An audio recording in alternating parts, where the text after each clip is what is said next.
একটি কল্যাণ সমাজ এবং রাষ্ট্র গঠনের জন্য যে 14টি মূলনীতি আল্লাহ আমাদেরকে দিলেন, তার 14 নম্বর শেষ নম্বর আল্লাহ পাক বলছেন, সম্মানিত হাজিরিন, এ দুনিয়াতে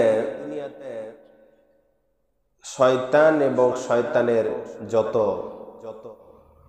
অনুসারী রয়েছে তারাই শুধুমাত্র বিশৃঙ্খলা সৃষ্টি করতে চায়, অশান্তির দাবানল, অশান্তি চায়।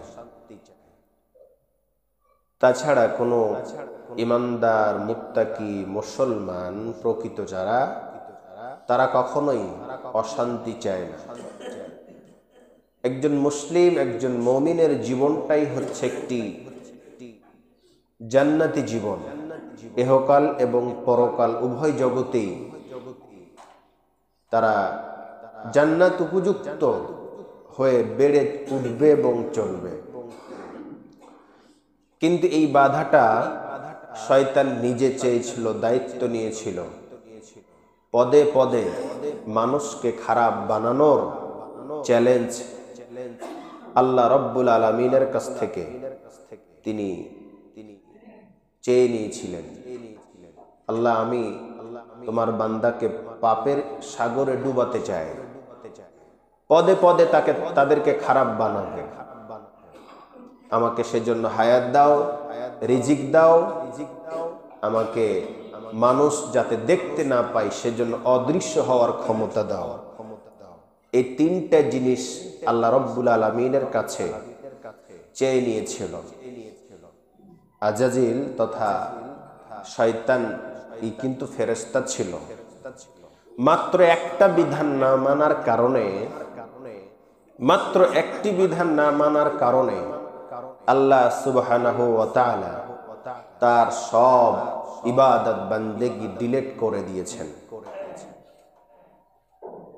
পক্ষান্তরে যখন তার ইবাদত বান্দেগি সব শেষ হয়ে গেল, নিঃশেষ হয়ে গেল, তখন তিনি দাবি করেছিলেন, এতদিন ইবাদত করলাম, পাওনা স্বরূপ কিছু তো পাই, এটা আমার দাবি। তখন তিনি চাইলেন, আমাকে কিয়ামত পর্যন্ত হায়াত দাও, কিয়ামত পর্যন্ত রিজিক দাও, কিয়ামত পর্যন্ত যাতে কেউ আমাকে দেখতে না পায় সেজন্য অদৃশ্য হয়ে থাকার শক্তি দাও। আল্লাহ পাক সেদিন বলেছিলেন যে তোমার সব আবেদন আমি কবুল করলাম, আর তোমার কোনো আবেদন নেই। এবার বলতেছে শয়তান, আল্লাহ, জাহান্নামের সংখ্যা, জাহান্নামের জায়গাটা আরো বড় বানাও, কারণ এখন থেকে আমি তোমার বান্দাদেরকে জাহান্নামী বানাবো। নাউজুবিল্লাহ বলেন। আল্লাহ সুবহানাহু ওয়া তাআলা সেদিন শয়তানকে লক্ষ্য করে বলেছিলেন, হে আমার অবাধ্য এক জাতি, শোন ভালো করে, প্রকৃত ইমানদার মুত্তাকি যারা হবে তারা তোমার পদাঙ্ক অনুসরণ করবে না। যদিও তারা ভুলবশত গুনাহ করেই ফেলে, শয়তানের কুমন্ত্রণায় পড়ে গিয়ে জেনে না জেনে করেই ফেলে, আমি আল্লাহ সুবহানাহু ওয়া তাআলা তাদেরকে ক্ষমা করে দিব। জোরে বলেন সুবহানাল্লাহ। সম্মানিত হাজিরিন, এজন্য আমাদের চেয়ে সৌভাগ্যবান নেই। আমরা একদিকে পাপের কাজ যদি হয়ে যায়, অন্যদিকে আমাদের পাপ মানে ক্ষমার দরজাটা আল্লাহ উন্মুক্ত রেখেছেন। এজন্য আমরা বেশি বেশি আল্লাহ পাকের কাছে ক্ষমা চাইব। আমি এই কথা দিয়ে একটা জিনিস আপনাদেরকে শিক্ষা দেওয়ার জন্য বললাম, সেটি হলো শয়তান কয়টি আল্লাহর বিধান না মানার কারণে সব আমল বরবাদ হয়েছিল বলেন তো? একটাই বিধান আল্লাহর মানে নাই, তাই তিনি শয়তানের কাতারে পড়েছিলেন। সেই বিধানটা ছিল আল্লাহর নবী আদম আলাইহিস সালামকে সিজদা করতে হবে। তিনি অস্বীকার করেছিলেন যে না, আমি করব না। আমরা মানুষ হিসাবে আল্লাহর কি একটাই বিধান, অনেকগুলো বিধানের মধ্যে ধরুন একটা বিধান মানতে পারি না, এমনটা আমাদের দ্বারা হয় না? হয় না? অনেকগুলো হয়, একটা না, অনেকগুলোই আমরা বিধান মানতে পারি না। আজকে আলোচনায় কিছু বিষয়গুলো চলে আসবে, এটাও যে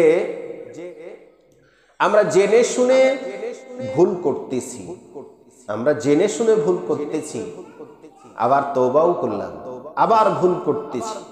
এমনটা যদি হয় তাহলে বারবার আল্লাহ পাকের কাছে ক্ষমা চাইলে আল্লাহ দেবেন, চাওয়ার মতো যদি চায়।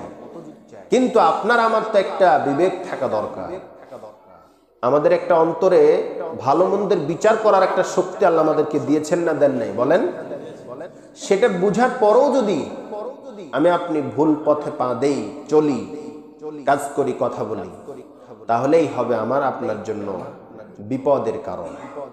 আসুন আমরা ইসলামী রাষ্ট্র, ইসলামী সমাজ, কল্যাণ রাষ্ট্র, কল্যাণ সমাজ কিভাবে কায়েম হবে তার 14টি মূলনীতি সম্পর্কে আলোচনা করেছি। 9 পর্যন্ত হয়েছে, আজকে 10, 11, 12, 13, 14, এই বাকি 5টি খুবই সংক্ষেপে বলে আমরা একটি কল্যাণ রাষ্ট্রের 14 দফা মূলনীতির বিষয়টি শেষ করব। আগামী দিন আগামী সপ্তাহে নতুন একটা বিষয় নিয়ে আমরা আলোচনা করব ইনশাআল্লাহ। আল্লাহ সুবহানাহু ওয়া তাআলা বলছেন, ওয়ালা তাকরাবু মালাল ইয়াতীম ইল্লা বিল্লাতি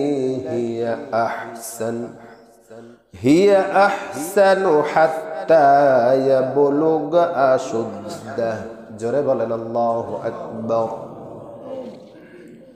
10 নম্বর আল্লাহ পাকের নির্দেশনা হচ্ছে, তোমরা এতিমের ধন সম্পদের কাছেও যেও না।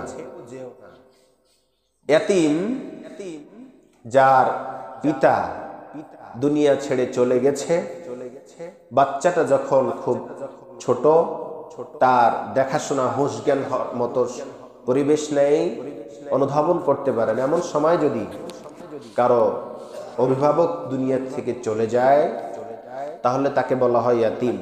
কারো কারো মতে মা এবং বাবা উভয় যদি চলে যায় তাও ইয়াতীম, কিন্তু শুধু মা যদি মৃত্যুবরণ করে তাহলে তাকে ইয়াতীম বলা যাবে না।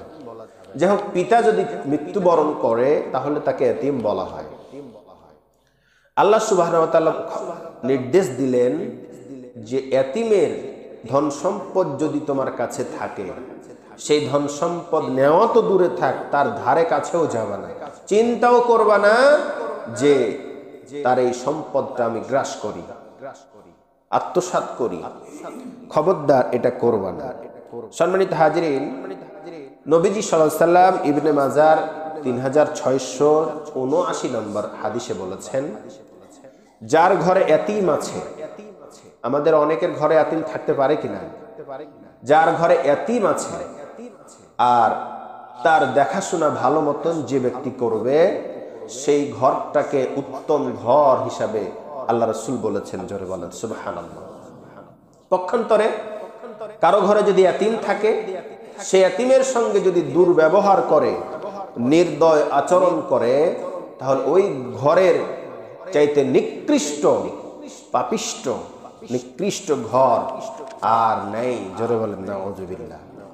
এজন্য আমাদের কারো ঘরে যদি এতিমের লালন পালন আমরা করে থাকি, এতিম আমাদের ঘরে যদি কারো থাকে, তাহলে অবশ্যই তার প্রতি যত্নবান, তার প্রতি সৎ ব্যবহার, তার দেখাশোনা সুন্দরভাবে করা আমাদের দায়িত্ব। যতদিন পর্যন্ত তার পরিপূর্ণ জ্ঞান না হবে, আমাদেরকে অবশ্যই তার দেখাশোনা, সৎ ব্যবহার আল্লাহ আমাদেরকে করতে বলেছেন। শুধু কি তাই? নবীজি সাল্লাল্লাহু আলাইহি ওয়াসাল্লাম সহিহ বুখারীর 5304 নম্বর হাদিসে বলেছেন, দুনিয়ার মানুষেরা ও আমার উম্মতেরা শুনে নাও। সাহল রাদিয়াল্লাহু হতে বর্ণিত, তিনি বলেন, নবীজি সাল্লাল্লাহু আলাইহি ওয়াসাল্লাম বলেছেন, কিয়ামতের দিন যদি কোনো ইয়াতীমের লালন পালনকারী, একটা ইয়াতীম ব্যক্তিকে যদি বাচ্চাকে লালন পালন করে, ভালোভাবে খোঁজ খবর নিয়ে দেখাশোনা করে, সব দায়িত্ব পালন করে ভালোভাবে, নবীজি সাল্লাল্লাহু আলাইহি ওয়াসাল্লাম বলেন, কিয়ামতের দিন আমি এবং ওই ইয়াতীমের লালন পালনকারী ব্যক্তি জান্নাতের ভিতরে এইভাবে পাশাপাশি থাকব। সুবহানাল্লাহ। এইভাবে পাশাপাশি বলে তিনি দুই হাতের দুইটা আঙ্গুল, এই দুইটা আঙ্গুলকে বলা হয় তর্জনী এবং মধ্যমা। এই দুইটি আঙ্গুলকে তিনি ইশারা করে দেখালেন। এই আঙ্গুল দুটি পাশাপাশি আছে না? কথা বলেন, আছে না নেই? এই দুটি আঙ্গুল যেমন পাশাপাশি রয়েছে, ঠিক তেমন পাশাপাশি ওই ইয়াতীমের লালন পালনকারী আর নবীজি পাশাপাশি জান্নাতে থাকতে চান। জোরে বলেন সুবহানাল্লাহ।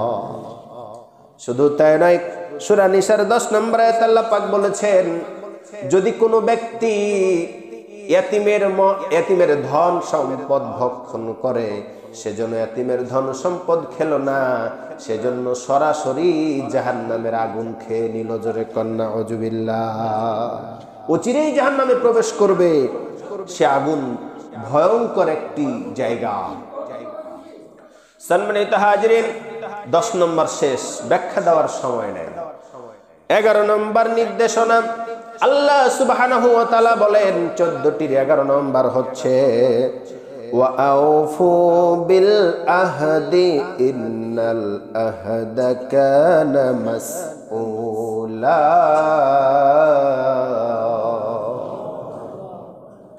আল্লাহ সুবহানাহু ওয়া তাআলা বলেন, তোমরা তোমাদের অঙ্গীকার পূরণ করো, ওয়াদা পূর্ণ করো, কারণ কিয়ামতের দিন আমি আল্লাহ তোমাদের ওয়াদা সম্পর্কে জিজ্ঞাসাবাদ করব। সুবহানাল্লাহ বলেন। ওয়াদা কাকে বলে? ওয়াদাটা বা অঙ্গীকার অর্থই হচ্ছে চুক্তি সম্পাদন করা, শপথ করা, নিয়ত করা। এটা পারিভাষিক অর্থ এইভাবে আমরা পাচ্ছি, সেটি হলো কোনো কাজ সম্পূর্ণ করবার জন্য যে চুক্তি করা হয়, নিয়ত করা হয়, শপথ করা হয়, তাকেই অঙ্গীকার বলা হয়। এই অঙ্গীকার আমাদের সমাজে শুধু একভাবে হয় না, অনেক মাধ্যম আমাদের রয়েছে। তাফসীর এবং হাদিসের পণ্ডিতদের ব্যাখ্যায় যেটা পেলাম সেটি হলো, আমরা কয়েক ধরনের চুক্তি করে থাকি। নাম্বার 1, আল্লাহ পাকের সঙ্গে আমাদের চুক্তি তথা আল্লাহ পাকের সঙ্গে বান্দার চুক্তি। যেমন আমরা রুহের জগতে যখন ছিলাম, তখন আল্লাহ আমাদেরকে জিজ্ঞেস করেছিল, আমি কি তোমাদের রব? এই প্রশ্ন করেছিলেন আল্লাহ আমাদের সবাইকে। রুহের জগতে আমরা সবাই কিন্তু বলেছিলাম কলু বালা, হ্যাঁ তুমি আমাদের রব। সুবহানাল্লাহ বলতে ইচ্ছা করে না? তাহলে এটা আমরা স্বীকার করেছিলাম। তারপরে আল্লাহ আমাদেরকে বানালেন, বললেন তোমাদের এবং জিনদেরকে আমি আমার ইবাদতের জন্য বানালাম। তারপরে বিভিন্ন জায়গায় কোরআনুল কারীমের আল্লাহ পাক আমাদেরকে নামাজ, রোজা, হজ, যাকাত, বিভিন্ন ধরনের ইবাদত বন্দেগী করার জন্য বলেছেন। আমরাও ওয়াদা করেছি করার জন্য। আমরা যেমন সেই দিন রুহের জগতে বলেছিলাম, স্বীকার করেছিলাম, ওয়াদা করেছিলাম যে হ্যাঁ আপনি আমাদের রব। রবকে, প্রতিপালককে রব হিসাবে মানার মাধ্যমে যত কাজ আল্লাহ রাব্বুল আলামিন আমাদেরকে দিয়েছেন তা বান্দার জন্য করাটা জরুরি হয়ে যায়। সেই জন্য আমরা নামাজ, রোজা, ইবাদত বন্দেগী, হালাল হারাম মানার ক্ষেত্রে এটা আল্লাহ পাকের সঙ্গে বান্দার একটা চুক্তি হয়েছে। সুবহানাল্লাহ বলেন। 2 নাম্বার, নিজের সাথেই নিজের চুক্তি। যদি বলেন এটা কিভাবে? অনেক সময় আমরা শপথ করি, তওবা করি, আল্লাহর জীবনে এই কাজটা করব না, সেটা আল্লাহ পাক জানেন আর আপনি জানেন।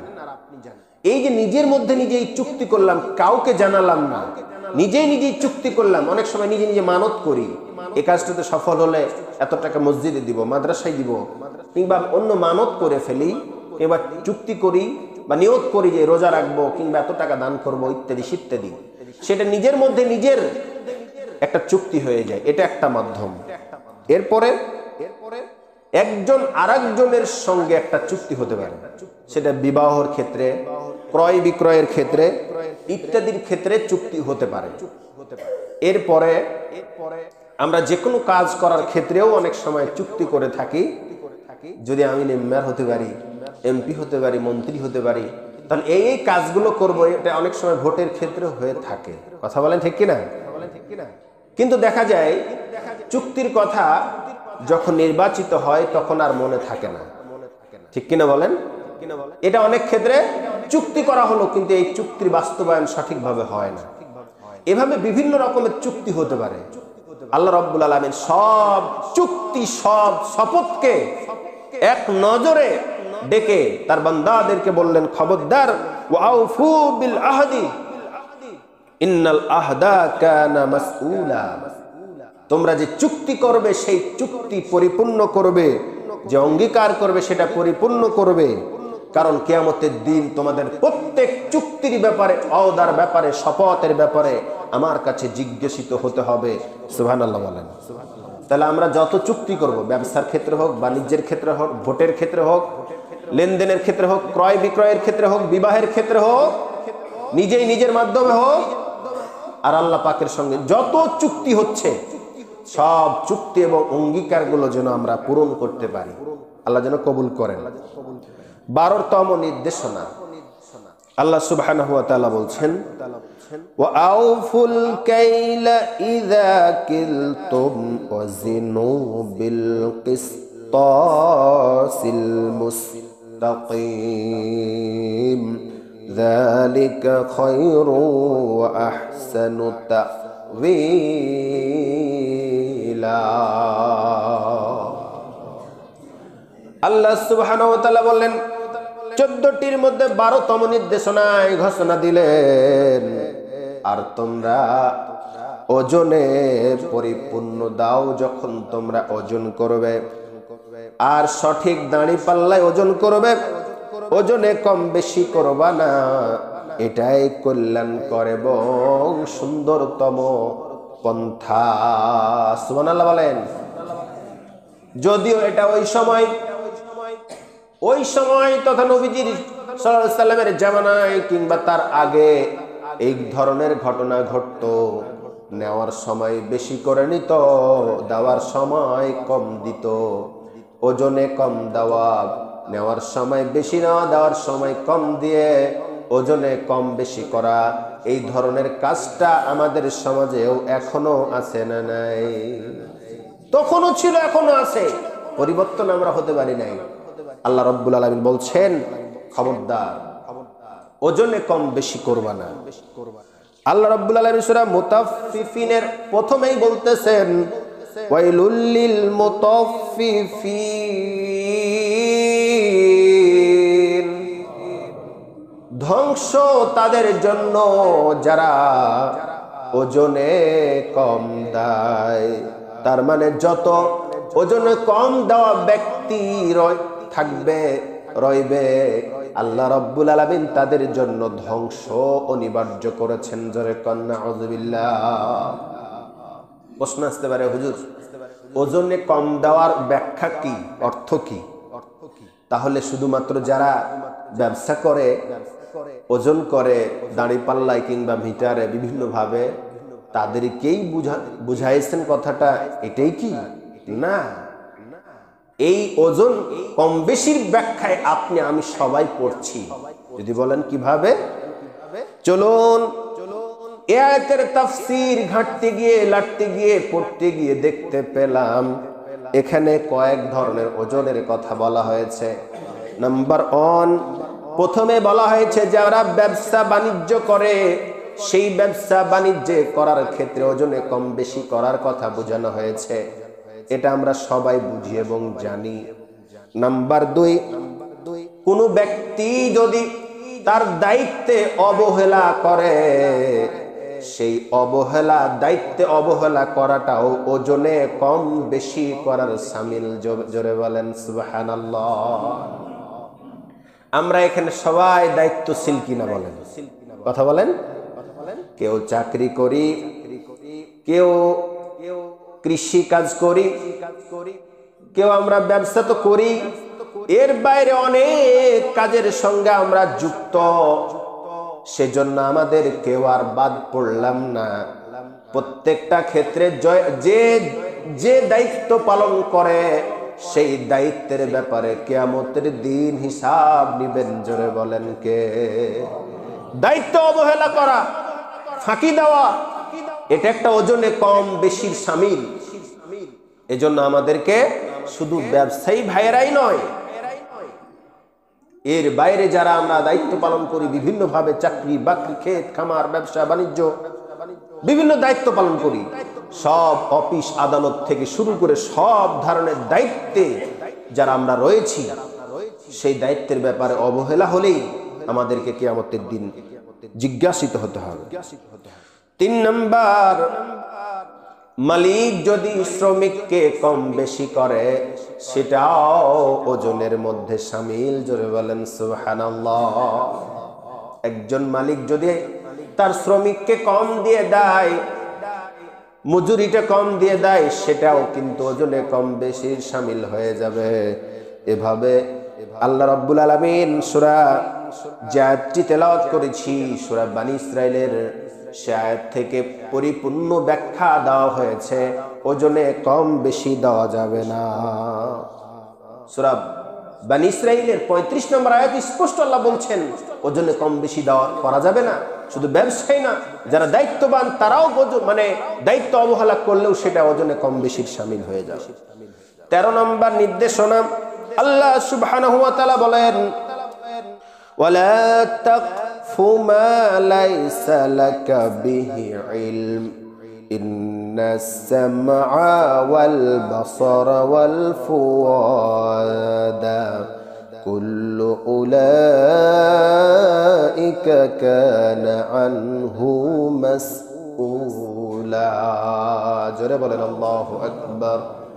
আল্লাহ সুবহানাহু ওয়া তাআলা বলেন 36 নম্বর আয়াতে, সূরা বনী ইসরাইলের 36 নম্বর আয়াত, আর নির্দেশনা হলো 13 নম্বর নির্দেশনা, আর যে বিষয়ে তোমাদের জ্ঞান নাই, জানা নাই, সঠিকভাবে জানো না, সেই বিষয় নিয়ে তোমরা অনুমান করিও না। অনুমান করা যাবে না। আপনি একটা বিষয় জানেন কিন্তু পরিপূর্ণ জানেন না।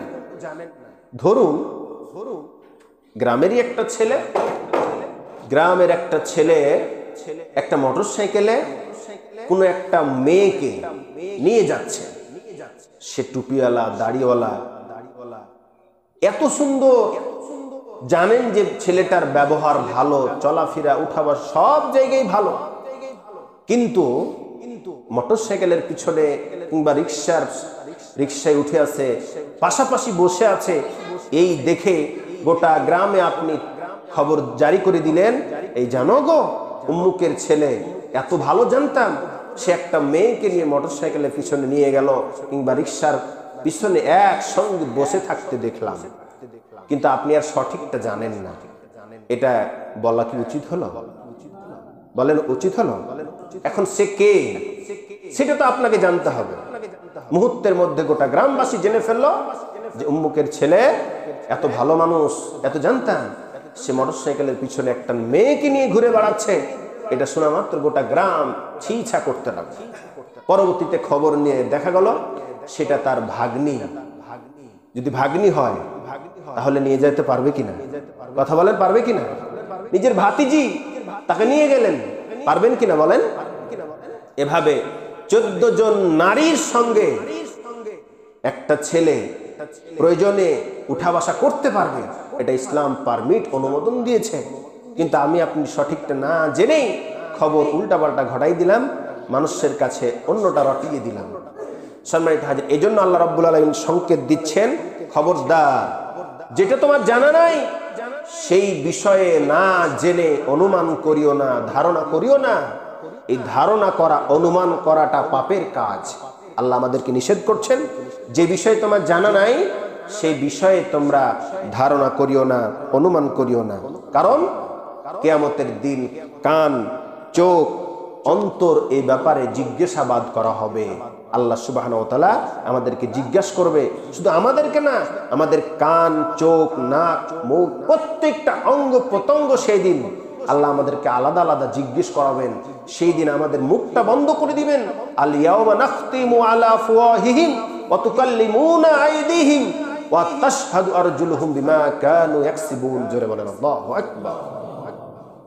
সেই দিন আপনার মুখটাকে আল্লাহ বন্ধ করে দিবেন।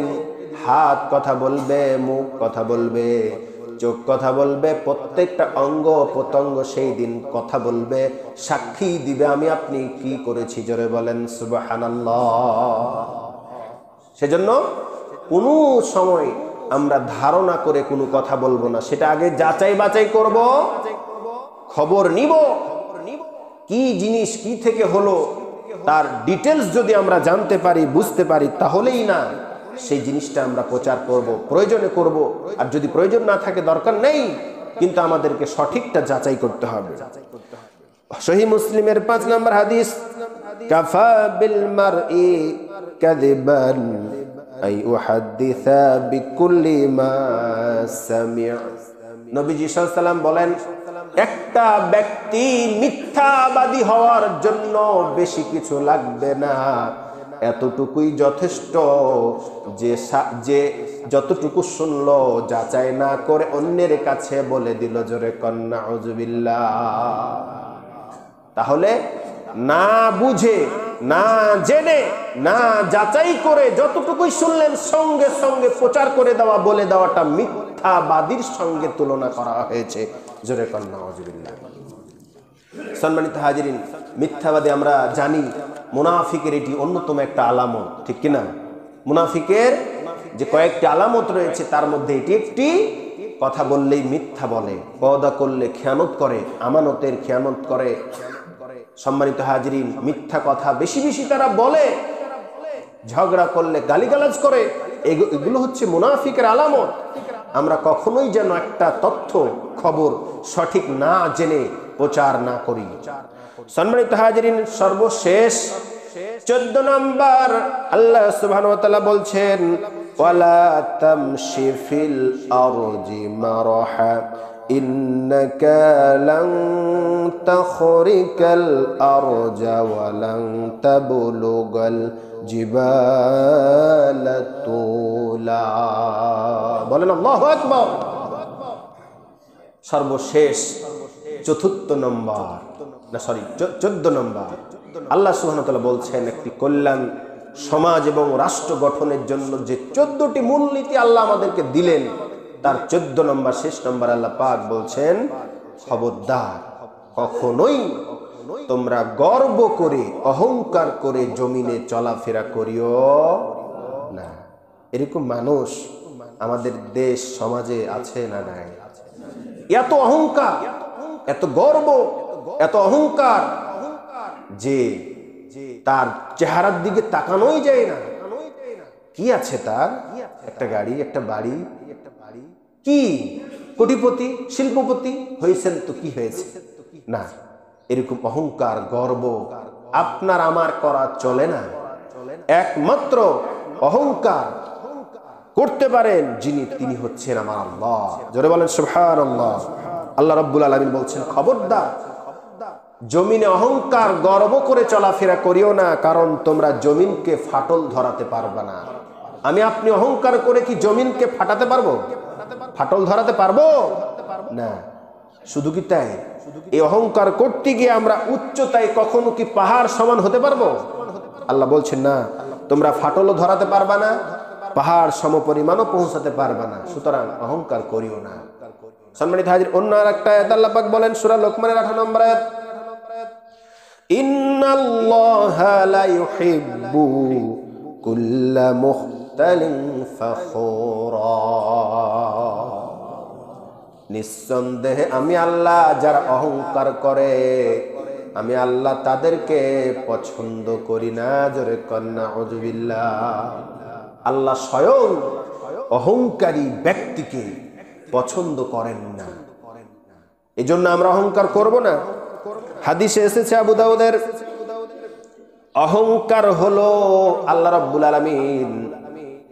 আলামিন বলেন, হাদিসের ভিতরে এসেছে, অহংকার হলো আমার চাদর, এই চাদর হলো অহংকার, আর বড়ত্ব হলো আমার পোশাক। যে ব্যক্তি অহংকার করে, বড়ত্ব করে, সেজন্য আমার পোশাক এবং চাদর নিয়ে টানাটানি করে। নাউজুবিল্লাহ বলেন। আল্লাহ রাব্বুল আলামিনের চাদর এবং পোশাক নিয়ে যদি কেউ টানা হাঁচড়া করে, বলেন তো এটা আল্লাহ রাব্বুল আলামিনের সঙ্গে বেয়াদবি কিনা? অনেক বড় বেয়াদবি। এই জন্য আল্লাহ রাব্বুল আলামিন সুন্দর করে শিখাচ্ছেন, অহংকার করিও না। হাদিসের মধ্যে এসেছে, অহংকার আমার চাদর, বড়ত্ব আমার পোশাক। যে ব্যক্তি অহংকার করবে, বড়ত্ব দেখাবে, সেজন্য আমার চাদর এবং পোশাক ধরে টানাটানি করতেছে। পরিণাম হচ্ছে জাহান্নাম। আল্লাহ আমাদেরকে অহংকার করা থেকে হেফাজত করুন, বলেন আমিন। কোনো ক্ষেত্রেই যেন আমরা অহংকারের লেশ মাত্র প্রদর্শন না করি। এই দুনিয়াতে আপনি বড় সম্পদশালী হয়েছেন, এই জন্য অহংকার দেখাবেন? আপনার চাইতে অনেক গুণে এবং শত শত গুণে ধনী এবং ব্যক্তি ছিলেন আমার আল্লাহ রাসূল সাল্লাল্লাহু আলাইহি ওয়াসাল্লামের সাহাবী হযরতে ওসমান রাদিয়াল্লাহু তাআলা আনহু। তিনি তো কখনো অহংকার দেখাই নাই, বরঞ্চ তিনি দোয়া করেছেন, আল্লাহ, তিনি দোয়া করতেন, আল্লাহ তুমি আমার সম্পদ কমিয়ে দাও। সুবহানাল্লাহ, আসতে বলেন। কি একটা তার জীবনী। নবীজি সাল্লাল্লাহু আলাইহি ওয়াসাল্লামকে পর্যন্ত বলা হয়েছে, রাসূলুল্লাহ, আমার ধন সম্পদ অনেক বেড়ে যাচ্ছে, আপনি একটু রিকোয়েস্ট করেন না, আল্লাহকে বলেন না আমার ধন সম্পদ যেন কমে যায়। নবীজি সাল্লাল্লাহু আলাইহি ওয়াসাল্লাম বললেন, বুঝতে পারলেন হযরত উসমান কেন তার ধন সম্পদ বাড়ছে। আল্লাহ তাকে বরকত এবং নিয়ামত দিয়ে পরিপূর্ণ করছেন। সুবহানাল্লাহ বলেন। সম্মানিত হাজিরিন, এই ধন সম্পদ আল্লাহ আমাদেরকে দিয়েছেন পরীক্ষা করবার জন্য।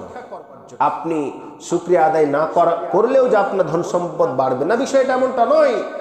কিয়ামতের দিন আল্লাহ আমাদেরকে হিসাব নেবেন। হযরত উসমান গনি এ কথা বলার পরে নবী সাল্লাল্লাহু আলাইহি ওয়াসাল্লাম বললেন, হে উসমান, তোমার ধন সম্পদ কমাতে চাও? বলছি, ইয়া রাসূলুল্লাহ, হ্যাঁ, এজন্যই কমাতে চাই।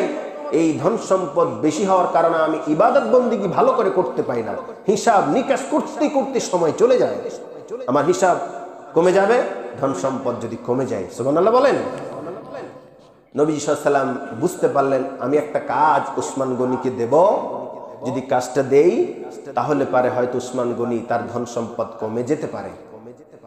এমন একটা কাজের পরামর্শ দিলেন, সেই কাজটি নবীজি সাল্লাল্লাহু আলাইহি ওয়াসাল্লাম জানেন আমার সাহাবী আমার কথা শুনবেন, কিন্তু এই কাজটি সে জীবনেও করে সফল হতে পারবে না, সফল কাম হবে না।